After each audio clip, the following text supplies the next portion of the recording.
What separates a good drummer from a great drummer is a drummer that can mesh into the band. Meaning like, I'm not overpowering the band, I'm not playing louder than the lead, I'm not overpowering the vocalist. Like, I keep the time and the foundation, and I know how to play with other musicians.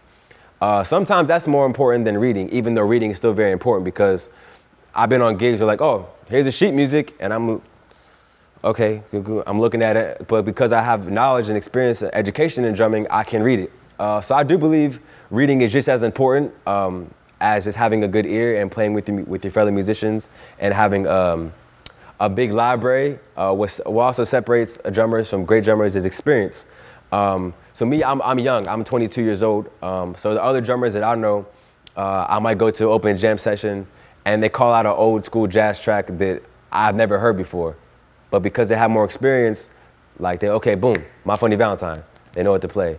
You know, so I think learning tunes is just as important as reading, and being a good musician with your fellow musicians is just as important as reading as well. It all goes hand in hand, but definitely learn how to read, because if I don't know how to read and write, I can't get a job. So if you know how to read drums, you can get a drum job. So reading is important, for sure. Drums can be pretty cheap at first. I know growing up, me and my uncles, we made my first cajon. It was handmade in Peru. I think it was like 100 American dollars, which is like a lot of money in Peru. You can get a cajon now for like 80 bucks, a pretty decent one from Guitar Center. A drum set, a decent drum set might cost like, or a beginner drum set that you can just bang on all day and it'll have dents in it, like 200 bucks.